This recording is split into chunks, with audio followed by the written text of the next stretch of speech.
नमस्कार दोस्तों। पिछले 2-3 दिनों से एक खबर ऐसी आई है हमारे देश में जो हमारे संपूर्ण देशवासियों को बेचैन करके रखी हुई है। जी हाँ, हम बात कर रहे हैं एचएमपीवी वायरस की।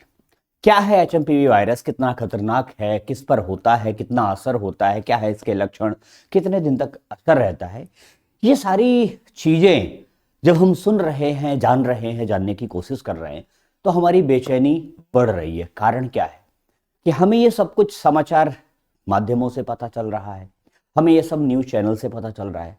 कई बार ऐसा होता है कि बहुत से न्यूज़ चैनल अपने टीआरपी के चक्कर में किसी चीज़ को बहुत बड़ा चढ़ा के बताते हैं, और कई बार ऐसा होता है कि अपने लाभ के लिए किसी बड़ी चीज़ को छोटा कर देते हैं। तो हम इस वीडियो के माध्यम से इस एचएमपीवी वायरस की गहराई तक जानेंगे कि आखिर क्या है एचएमपीवी वायरस, और इसको जानने का सबसे बेहतर तरीका है कि इसका अगर वैज्ञानिक तरीके से परीक्षण किया जाए तो नो डाउट इस एचएमपीवी वायरस के बारे में हम काफ़ी कुछ जान सकते हैं। और हमारे मन में जो उत्कंठा है, हमारे मन में जो चल रहा है कि क्या होगा, क्या कहीं ये, क्योंकि इस वायरस का कंपेयर कोविड से किया जा रहा है, और मैं कल न्यूज़ सुन रहा था, उसमें ये बताया जा रहा था कि ये कोविड से भी खतरनाक है। उसका जो है, इसकी जिसकी इम्यूनिटी कमज़ोर है उस पर अटैक करेगा, और उससे ज़्यादा फैलाव इसका होता है, स्प्लिटेशन काफ़ी ज़्यादा है इसका। तो आइए इस वीडियो के माध्यम से हम जानते हैं कि क्या है एचएमपीवी वायरस। तो अगर वैज्ञानिक तरीके से जानने की कोशिश करें तो एचएमपीवी का सबसे पहले तो इसका पूरा नाम क्या है? Human Meta Numa virus. क्या है एचएमपीवी? ये है ह्यूमन मेटा न्यूमो वायरस, इसका पूरा नाम है। और ये कोई नया वायरस नहीं है, ठीक। हमारे देश में बहुत जमाने पहले से निमोनिया नाम की एक बीमारी रही है, आज भी है, और मुझे लगता है कि ये जब तक दुनिया रहेगी ये बीमारी रहेगी। सामान्य सा फ्लू होता है, वो जब बिगड़ जाता है तो निमोनिया के रूप में परिवर्तन हो जाता है। तो एचएमपीवी वायरस जो है ये किसको प्रभावित कर रहा है? ये प्रभावित कर रहा है हमारे श्वसन तंत्र को, श्वसन तंत्र, रेस्पिरेटरी सिस्टम, ठीक। तो सबसे पहला प्रश्न ये है कि आखिर ये श्वसन तंत्र को प्रभावित कैसे करता है, श्वसन तंत्र तक पहुंचता कैसे? तो इसको जानने के लिए सबसे पहले हम श्वसन तंत्र की तरफ चलते हैं। श्वसन तंत्र में हम दो चीजों का इस्तेमाल करते हैं, या तो अपने नाक का या तो अपने मुंह का। भाई, सांस लेने के लिए हम नाक और मुंह का इस्तेमाल करते हैं, ठीक। नाक और मुंह का इस्तेमाल करते समय ठीक, इस एनवायरनमेंट में, वायु में फैले हुए इस एचएमपीवी वायरस का शिकार हो जाते हैं। तो क्या एनवायरनमेंट में हर जगह एचएमपीवी वायरस है? नहीं। जो व्यक्ति इस एचएमपीवी से ग्रसित है उसके इर्द गिर्द रहेंगे, वो छींकेगा, खांसेगा, तब उससे हम प्रभावित हो सकते हैं। तो याद रखिएगा, ये नाक और मुंह के माध्यम से हमारे शरीर के अंदर प्रवेश कर सकता है और कोई रास्ता नहीं है, ठीक, हमारे शरीर के अंदर प्रवेश करने का। अब नाक और मुंह के माध्यम से अगर ये प्रवेश करेगा तो ये फाइनली कहां तक पहुंचेगा? हमारे लंग्स तक पहुंचेगा। तो ये अपना इफेक्ट कहां से शुरू कर देता है, ठीक, कहां से ये इफेक्टिव होता है इस बारे में चर्चा करेंगे। लेकिन सबसे पहले थोड़ा सा इसके बारे में जान लेते हैं कि ये बीमारी एचएमपीवी, जिसे आप एचएमपीवी कह रहे हैं, ये वर्तमान समय में कहां से जो है स्प्लिट हुई? तो वर्तमान में ये चीन से स्प्लिट हुई, और इसीलिए शायद क्योंकि ये बीमारी चीन से फिर स्प्लिट हुई है, फिर से इसका फैलाव चीन से ही हुआ है, चीन से ही खबरें आई हैं, तो हमारा जो डाउट है वो कोविड की तरफ गया।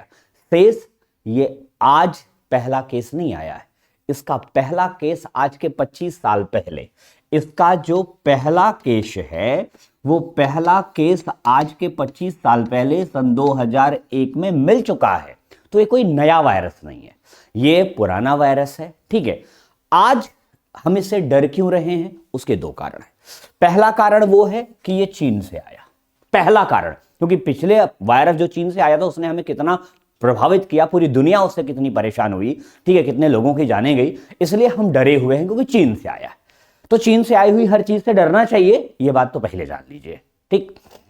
अब दूसरी सबसे बड़ी बात कि ये जो वायरस है ये वर्तमान समय में, ठीक, या तो 5 वर्ष से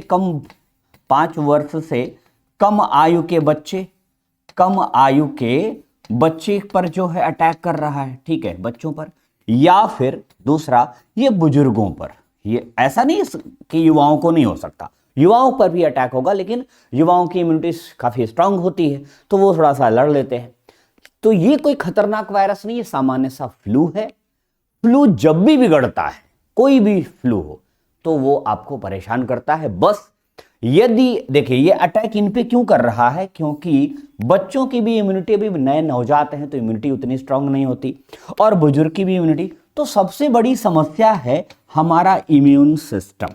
तो जिस व्यक्ति का इम्यून सिस्टम थोड़ा सा भी कमजोर हो, उसे सजग रहने की जरूरत है।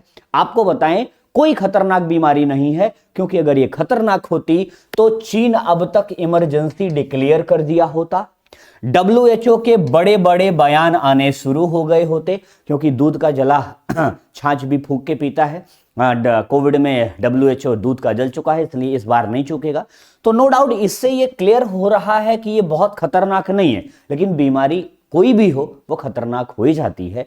तो याद रखिएगा, ये जो HMPV वायरस है, HMPV वायरस ये ठंड के समय में ही ज्यादा स्प्लिट होता है, हमारे जो है रेस्पिरेटरी सिस्टम को प्रभावित करता है। और कैसे करता है जान लीजिए, इसका प्रभाव ऊपर से नीचे की तरफ, श्वास लेने के बाद आपकी जो श्वास नलिका है, सबसे पहले यहां पर तेजी से खराश उत्पन्न होता है। नॉर्मल खराश नहीं, वो तीव्र खराश होती है, हटके होती है। आपको लगने लगेगा कि ये सामान्य खराश, क्योंकि जीवन में पहली बार तो खराश आपको हो नहीं रही है, पहले भी हो चुकी है। तो ये खराश होगी सबसे पहले, वायरस धीरे धीरे लंग्स की तरफ आएगा और लंग्स को जकड़ लेगा। तो याद रहे कि ये जो वायरस है बेसिकली छींकने से, खांसने से, अब छींकने खांसने वाला व्यक्ति या जो प्रभावित व्यक्ति है, अगर उसे आपने हाथ में लाया तो वायरस उसके हाथ में है, आपके हाथ में आया, आपने अपनी नाक छू ली, मुंह छू ली, कॉमन नेचर है मनुष्य का, ठीक है। तो जो है ये आप तक पहुंच सकता है, लेकिन बेसिकली आपके शरीर में एंट्री करने के लिए इसका जो रास्ता होगा वो होगा सिर्फ नाक और मुंह, ठीक। अब आइए कि भारत में इसका पहला मामला, भारत में इसका पहला मामला आ चुका है कर्नाटक में, कर्नाटक में आ चुका है, गुजरात में आ चुका है, ठीक है, ठीक। एक 2 माह की बच्ची प्रभावित है, एक 8 माह का बालक प्रभावित है इसमें, ठीक है, 2 माह 8 माह के बच्चे प्रभावित, तो 5 साल से कम आयु के बच्चे, ठीक। अब समस्या यह है कि इससे जो प्रभावित अंग होगा बेसिकली वो फेफड़ा होगा, ठीक, पहली बात। और ये कैसा है, ये बिल्कुल न्यूमोनिया जैसी समस्या है, ठीक है, जैसे आप निमोनिया से निपटते हैं उससे निपट लेंगे, ठीक। अब इसका इलाज क्या है, ठीक, इसका इलाज दोस्त कोई नहीं है, कोई वैक्सीन नहीं है, इसका इलाज जो है वो सामान्य फ्लू का इलाज है, सामान्य फ्लू का इलाज इसका इलाज है। इसकी कोई वैक्सीन अभी तक नहीं आई है, जैसे कोविड की नहीं आई थी।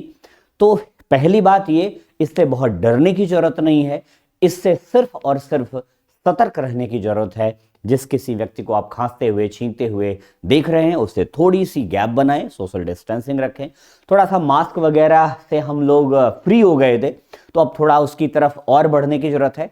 अब तक भारत में कुल 8 केस जो है दर्ज हो चुके हैं, ठीक है, और स्प्लिट इसका तेज है तो तेजी से फैलने के चांसेस भी हैं।